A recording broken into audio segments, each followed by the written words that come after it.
Bonsoir à tous, l'heure est à l'information sur Canal 2 International. Bienvenue au journal dont voici les principaux titres.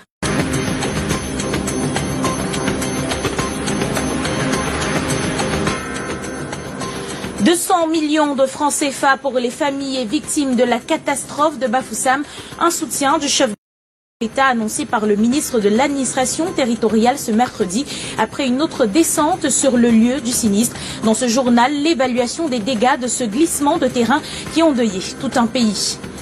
Si le ciel s'ouvrait sous nos pieds après la catastrophe de Bafoussam, le 19h50 présente d'autres clichés de zones à risque habitées dans nos cités. Nous irons à Lok-Bessou, à Douala, près du mont Gaoundéré, dans l'Adamawa, mais aussi dans la capitale Yaoundé, où des vies de nombreux citoyens sont menacées d'être ensevelies. À Bamenda, ce sont des vies ensevelies par la violence. 2 policiers ont été abattus par des hommes armés. Un autre acte criminel qui survient alors que les déplacés internes continuent d'affluer dans les services des autorités pour recevoir les dons de l'État dans une ville où la crise a comme suspendu le temps.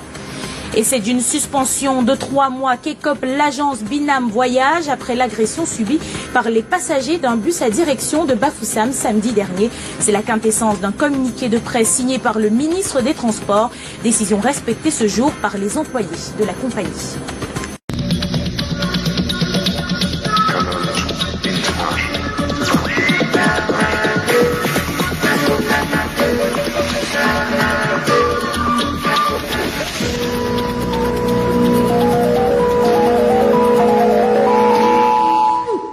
Soyez les bienvenus une fois de plus au 19h50 sur Canal 2 International.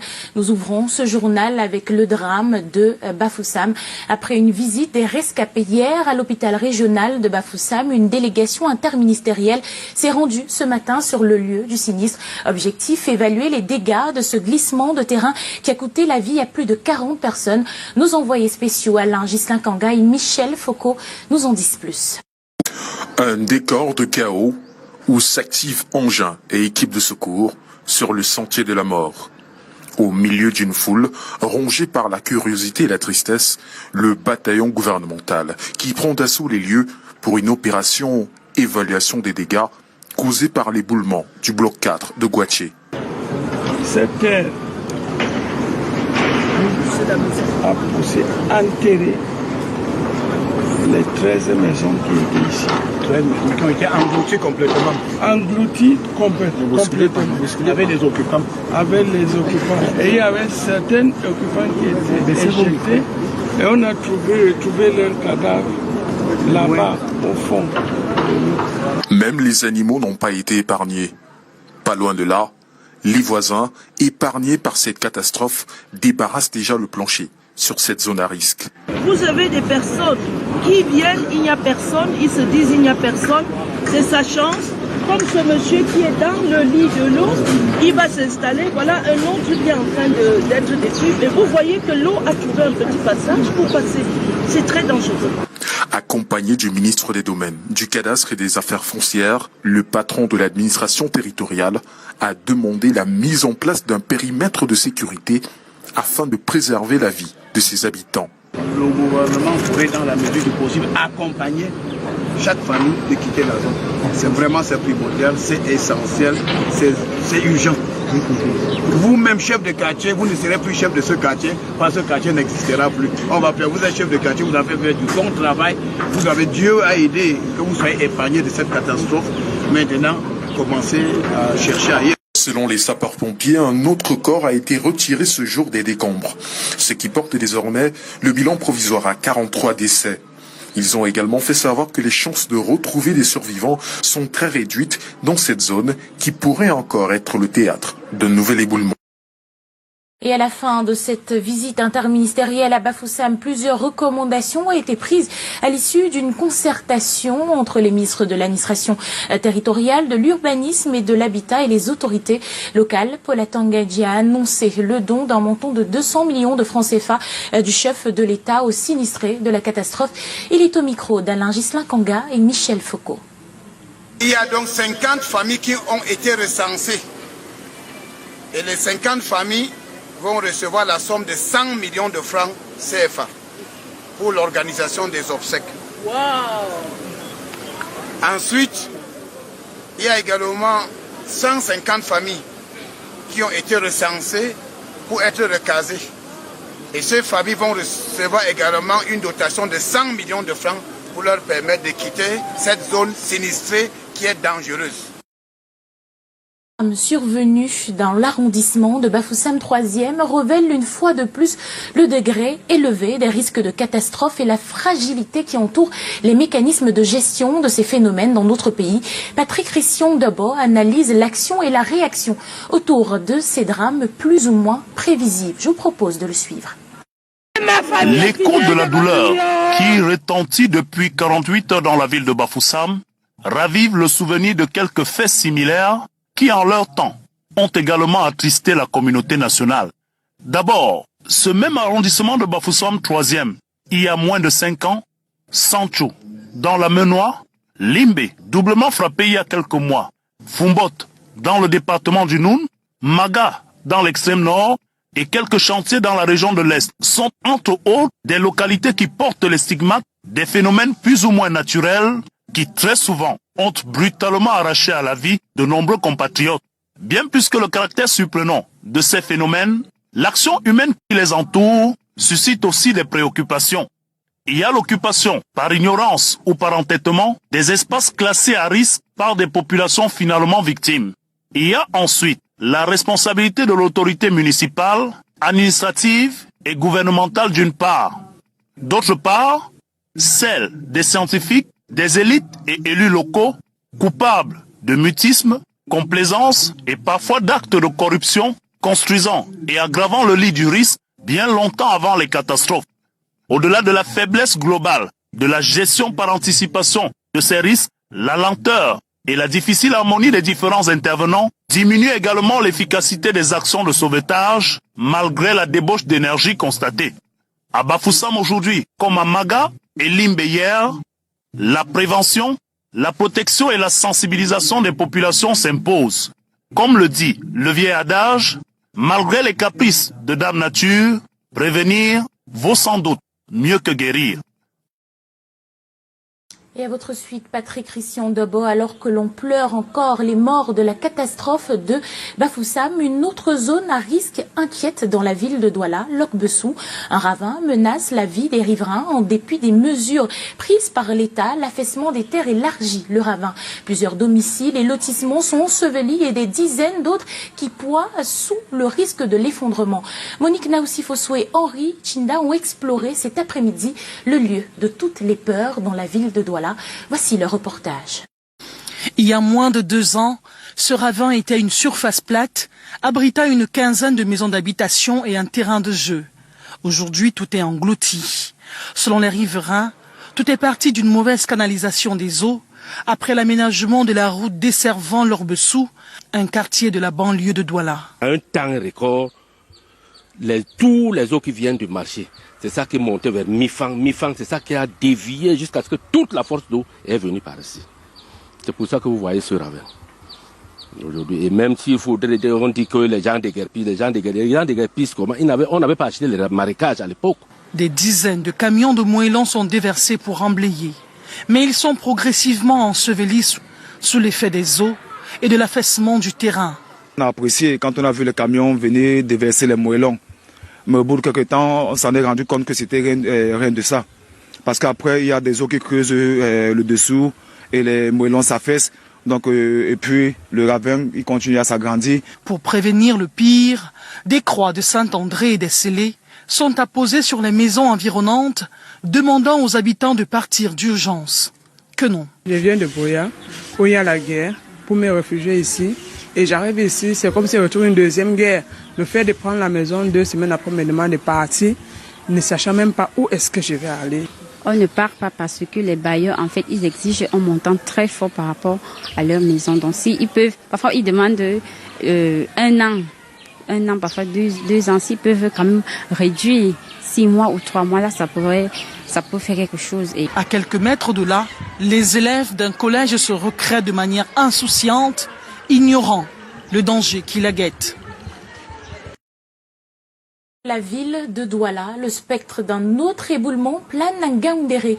Sous les flancs du mont Ngaoundéré poussent des maisons telles que des champignons. La menace d'un effondrement de pierres est réelle, mais les populations font fi de la situation. Le quartier Bibakala couvre un drame. Eringuélé a fait un tour dans cette autre zone à risque. Suivons ce reportage. La vie sous la menace d'un éboulement de pierres. Ainsi apparaît le quotidien des habitants des flancs du mont Ngaoundéré au quartier Bibakala, plus connu sous l'appellation quartier Onaref. Ceci se passe depuis des années au nez et à la barbe des autorités locales. L'occupation de ces zones est formellement interdite d'après la loi d'urbanisme de 2004. En réalité, c'est les zones inconstructibles. Et chaque jour, on voit à la veille, en une nuit, les constructions sont en train de pousser tout autour. On ne sait pas que faire. Comme une épée de Damoclès, il dompte les toits et donne des insomnies à ses voisins. Ces derniers qui accusent l'absence de lotissement en faveur des plus démunis depuis de nombreuses années. On a peur, mais quand on n'a pas un autre endroit pour rester, on va faire comment? On se bat avec. Nous déposons ces demandes, nous restons parfois, même au niveau de la préfecture, personne ne réagit par rapport à ça. Le premier magistrat de la ville démonte ces assertions et présente les actions entreprises pour assainir les pourtours du mont Ngaoundéré. Dernièrement, nous avons quand même fait un lotissement du côté de Cerbera. On a satisfait plus de 500 personnes. Donc je pense qu'actuellement nous avons un dossier à la préfecture. On attend la saison sèche, on va faire une grande action s'il plaît. Déguerpissement. Déguerpissement obligatoire. Toujours est-il que sans en avoir la compétence, c'est le chef du quartier qui a partagé des lopins de terre. Des langues indiscrètes disent même en avoir acheté à prix d'or. C'est le chef du quartier qui nous a donné ce terrain. On ne peut pas venir passer comme ça là. On nous a vendu. Les populations ont plusieurs fois été déguerpies tout le long du périmètre. Le mont Ngaoundéré continue toutefois d'être envahi par des hommes qui n'ont cure des dangers qu'il peut représenter. On parle des marchés publics. Le ministre délégué à la présidence de la République en charge des marchés publics sur les chantiers en cours dans le nord du pays. Ce jour, Ibrahim Talba Mala exige une accélération des travaux sur le terrain afin de respecter les délais et la collaboration des différents exécutifs communaux. Lil Pédjou et Aïssatou Bouba nous en disent plus.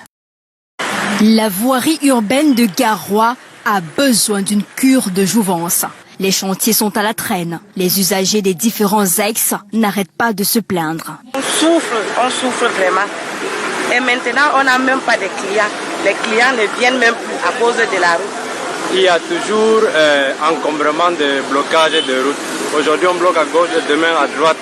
Et les clients ne parviennent pas à entrer normalement dans les boutiques. Ibrahim Talba Mala effectue sa première visite de travail en tant que ministre délégué à la présidence chargée des marchés publics. Sa délégation passe en revue les chantiers de réhabilitation de la voirie urbaine. Il faut respecter les délais et fournir des ouvrages de qualité, surtout ceux retenus pour la canne.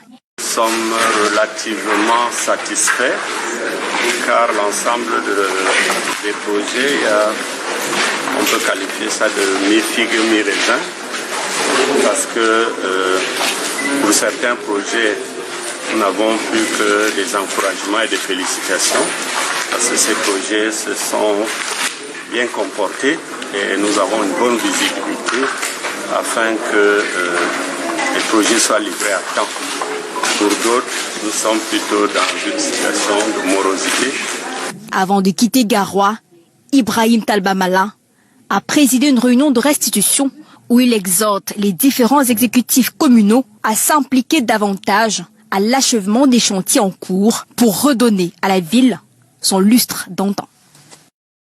On parle de construction, donc de développement. La communauté urbaine de Douala renouvelle son partenariat avec la mairie de Bordeaux. La convention signée avec la ville portuaire de France portant sur la santé, l'éducation, l'économie et la mobilité des citoyens est une véritable opportunité de développement. Yvonne Katimken et Eric Golf nous en parlent dans cet élément. Les villes de Douala et Bordeaux, en accord parfait pour l'avenir des deux métropoles. Le délégué du gouvernement auprès de la communauté urbaine a signé un partenariat porteur. Partenariat multisectoriel intègre les domaines si variés comme la santé, l'aménagement du territoire, la mobilité, l'assainissement, l'art, la culture. Après 3 années d'activité, il est question de renouvellement d'un accord fructueux et multidimensionnel. On arrive aujourd'hui, plus de 2 ans et demi après, à un bilan qui a été jugé par les 3 parties extrêmement positif. Les activités sont nombreuses et le fruit de ce partenariat est perceptible dans le quotidien des populations de la ville de Douala. Un acte de coopération qui nous engage mutuellement pour développer des actions sur des compétences autour de la ville durable. Donc le traitement de l'eau, l'assainissement, le développement économique, les problèmes de santé. Les acteurs, témoins de cet accord, ont apprécié le contenu, mais aussi et surtout l'esprit. De tels accords sont rares. Dans le passé, la coopération, le moment est venu aujourd'hui de dire toute la vérité. La coopération entre la France et d'autres pays, et l'Afrique en général et le Cameroun en particulier, c'était quelque chose qui s'apparentait à de l'escroquerie pure et simple. De nombreux engagements ont ainsi été pris, un grand bond en avant pour la communauté urbaine et la ville de Douala. Les péages de la ville de Tchang sont en colère et ils réclament l'aménagement de la gare routière qui est devenue impraticable selon eux. Pour se faire entendre, ils ont arrêté toute activité dans l'espoir de faire comprendre leurs revendications. Eric Matané depuis Tchang nous explique. Le mouvement d'humeur des responsables des agents de voyage de la ville de Tchang. Ils s'indignent de l'état de la gare routière qui depuis plusieurs mois est impraticable, surtout en cette saison de pluie. Et tous les jours que Dieu a payé, nous on se plaint, on nous convoque, on ne va pas faire des réunions. Il nous promet de venir à Séni. Dernièrement, il nous a fait comprendre qu'il y avait des problèmes à la gare routière. Il discutait avec certains gens, c'est pour ça qu'il ne veut pas faire des travaux durables. Et je lui ai proposé de venir au moins trembler, ne serait-ce que les routes qui sont à la gare routière pour que nous puissions circuler en attendant qu'ils arrangent leurs problèmes internes. Pour se faire entendre, ils ont barricadé l'entrée de la gare routière, empêchant toute activité s'il vient de faire. La boue et les marques d'eau sont légion à cet endroit et endommagent les véhicules. Même les passagers ont de la peine à se frayer un chemin. On veut qu'on arrête la gare routière. On veut plus jouer dans la route. C'est un système indépendant au maire. C'est lui qui a travaillé ici et là. Il a fallu la descente du sous-préfet de Tchang, Jules-Éric Ekoumet et son état-major pour disperser les manifestants. Le commandant de brigade de gendarmerie, quant à lui, a demandé aux responsables des agents de voyage de constituer une équipe pour rencontrer le maire. Si vous voulez donc s'il y a séance de travail, venez donc exprimer votre ras-le-bol auprès du ministre de la décentralisation. Il pourra vous faire des solutions à votre problème. Ce site de la gare routière étant litigieux, l'exécutif communal aura du pain sur la planche pour un investissement à long terme. Mais pour l'instant, du clavier sera versé en attendant que le budget soit dégagé pour sa réhabilitation. Le calme est revenu et les activités ont repris de plus belle. Qui est de nouveau éclairé, des lampadaires le long des rues bientôt réceptionnées. Elles ont été réceptionnées hier par le ministre de la décentralisation. Eric Matané, une fois de plus, nous en dit plus sur ce sujet.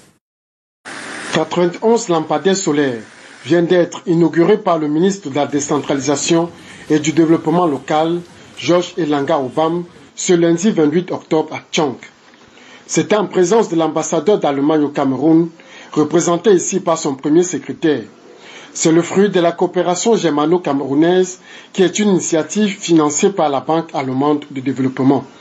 Ce projet d'éclairage par énergie solaire fait partie de l'ensemble d'infrastructures au sein d'un programme plus large d'une enveloppe de 10 milliards de CFA environ.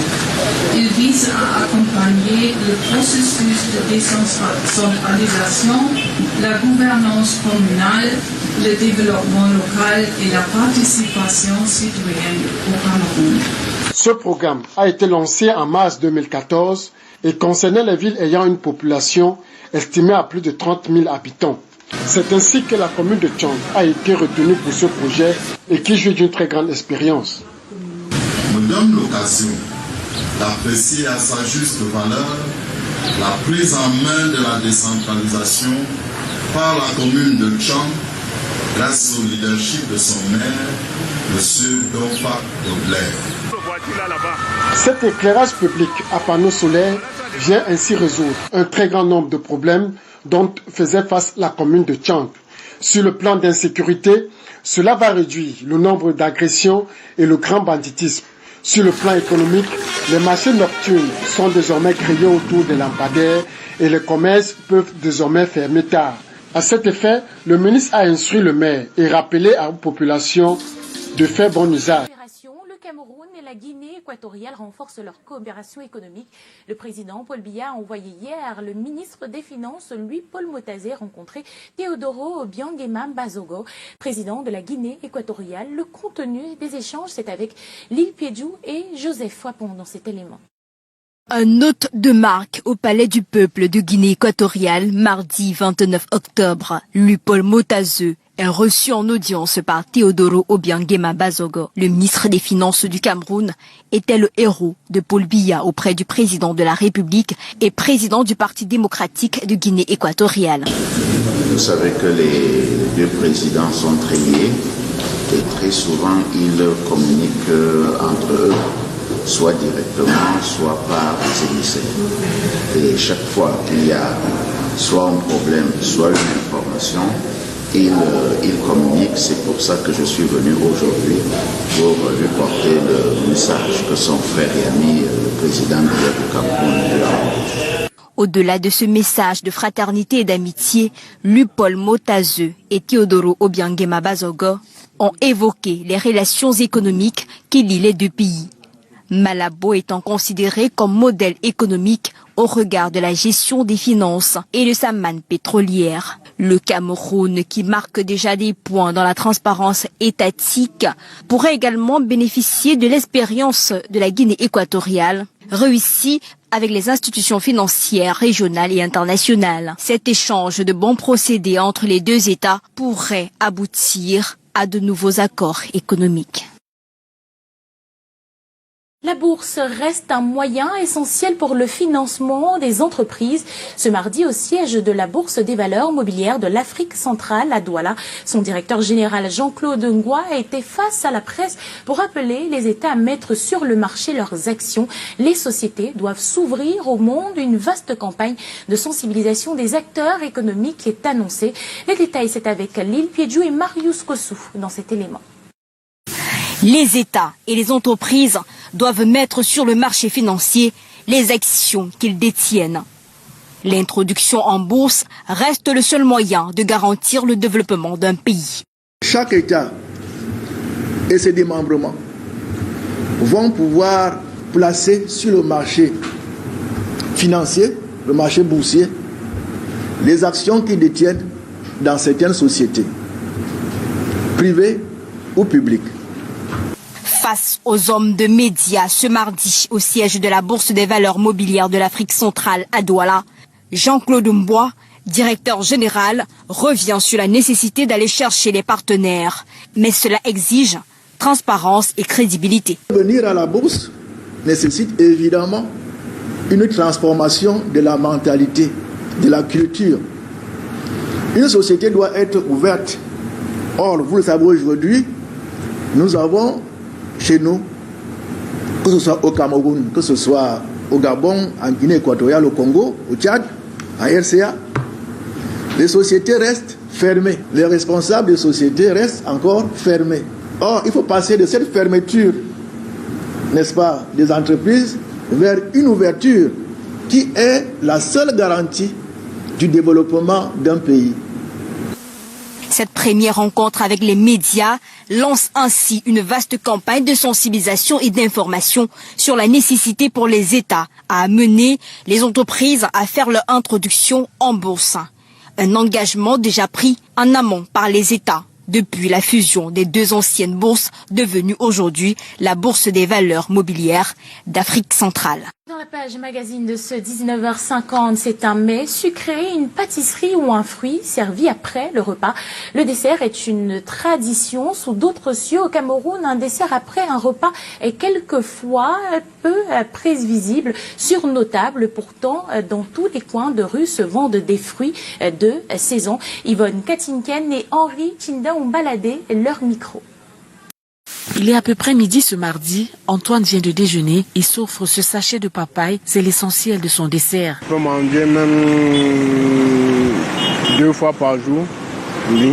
C'est que la papaye est abondante sur le marché. Les vendeurs s'en régalent, même si les acheteurs sont peu nombreux. Ça, c'est une saison de papaye. C'est comme d'ici le mois prochain, vous pouvez me voir peut-être avec les arachides, soit avec les ananas, soit avec le casse-manga, soit donc un peu. Mais pour le moment, je suis avec la papaye. Parce que dans tous les coins de la rue, on retrouve des fruits pour chaque saison. Janvier, mais on doit être dans les ananas pastèques. Papaye ordinaire, les grosses papayes là. Et parce que c'est cher sa saison. C'est peu de temps la saison va s'arrêter. Consommer des fruits comme dessert, un luxe pour beaucoup de foyers. Les gens, on rationne par exemple 2000 francs dans une maison pour la place des fruits. Ça ne suffit que pour préparer de la nourriture. Il faut déjà avoir la nourriture avant de mettre 500 francs de fruits dans 2000. Ça ne donne pas. Lorsqu'on leur demande si le dessert fait partie de leur alimentation, la réponse est sans équivoque. Ils sont moins qui sont capables d'acheter les fruits. La demande se situe plus au niveau de l'extérieur, au niveau du Cameroun, non. Mais pourtant, d'autres citoyens sont parvenus à intégrer le dessert dans leur repas pour des raisons multiples. Après le dîner, forcément, il doit avoir un dessert pour que ça facilite la digestion. Quand je veux rentrer à la maison, j'achète un peu de fruits pour les enfants et moi. Dans tous les cas, le Cameroun dispose d'une grande variété de fruits selon les saisons. Il suffit de ne pas bouder le plaisir de s'offrir un dessert.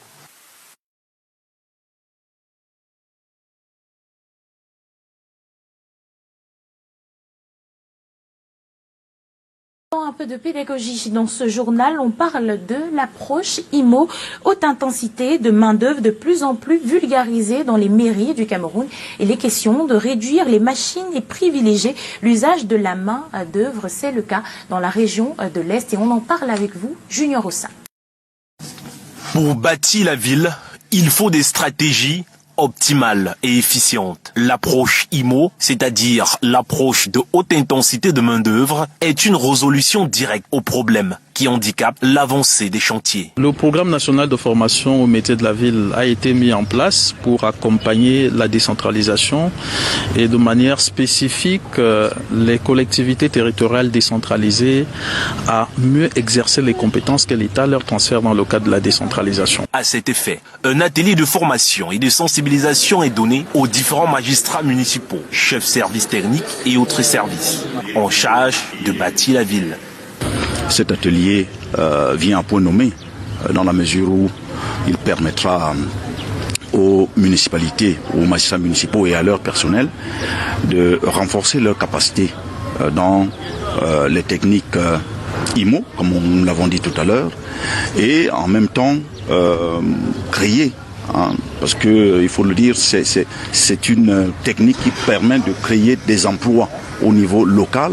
Cet atelier, qui a duré 5 jours, est organisé par le programme de formation au métier de la ville, un outil de gestion et d'aide à la décision gouvernementale, favorable à l'amélioration de notre environnement. Faisons maintenant un tour à l'étranger pour parler du retour des Gabonais à la terre. L'agriculture est encouragée dans ce pays d'Afrique centrale, comme nous le démontrent nos confrères de BBC. Où la forêt se mêle à la savane et aux plaines côtières, l'exploitation du bois pendant la période coloniale, puis du pétrole à partir des années 70 a laissé le secteur agricole en friche. Cette économie de rente a fait germer l'idée dans l'esprit de nombreux Gabonais que le travail de la terre était un sous-métier, alors quand Bola Muslim a annoncé à sa mère qu'il voulait devenir agriculteur, elle en a pleuré de honte.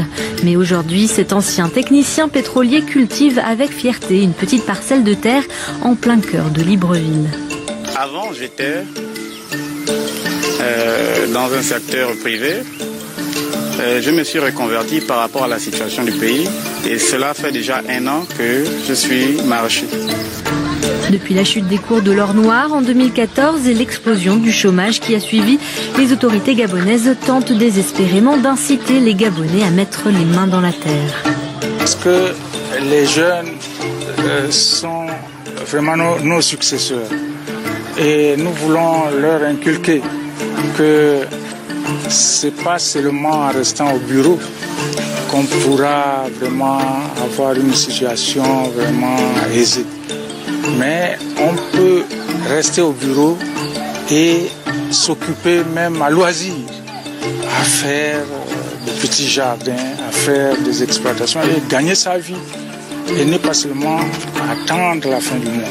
Pourtant, les progrès sont encore peu visibles et sur les étals des commerçants, les fruits de légumes viennent pour la plupart de l'étranger. Ceux du Gabon sont toujours l'exception. En cause, l'insécurité foncière, l'absence de circuits de distribution et d'infrastructures, mais aussi le manque de main-d'œuvre agricole formée et disponible dans ce pays où près de 9 habitants sur 10 résident en ville. Et vu qu'on est à l'étranger, un peu plus loin du Gabon, le 2e forum China Cameroon Business Corporation s'est refermé ce week-end à Guangzhou. Ultime écho de Chine avec André Mirabeau Maob, notre envoyé spécial. Clap de fin pour cette 2e édition du Forum China Cameroon Business Corporation. Une partie de la délégation des hommes d'affaires camerounais a quitté la Chine ce dimanche, l'esprit tranquille et les projets plein la tête. Je pourrais dire que c'est un bilan positif, positif sur toute la ligne.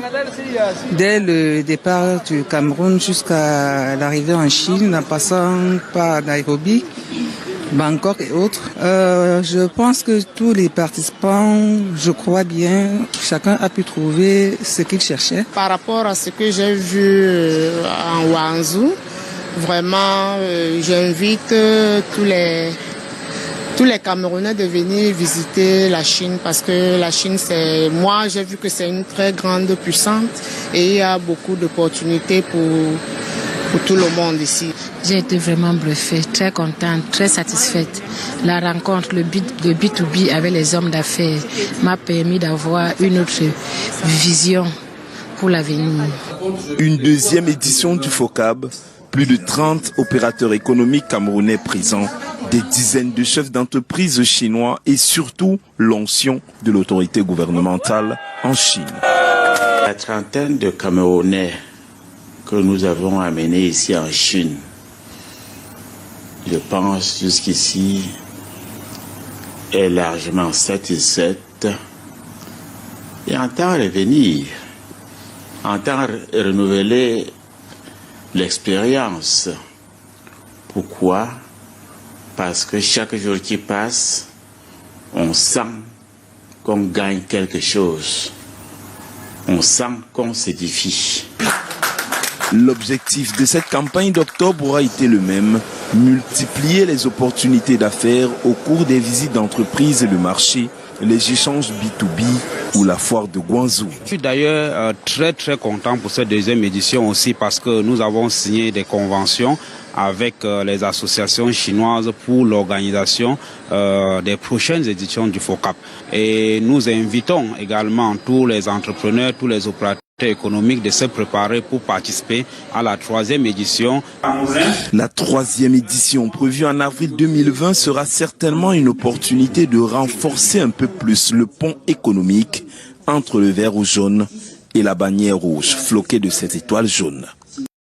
Terminons ce journal avec une note d'information politique, une concertation du RDPC prévue pour le 2 novembre prochain. Le ministre Emmanuel Nganou-Djoumessi, chef de la délégation permanente départementale du comité central, animera la rencontre à la permanence du parti à Mbouda, un meeting qui réunira les membres titulaires et suppléants du comité central du RDPC, les parlementaires, les membres chargés de mission, maires, autorités traditionnelles, entre autres.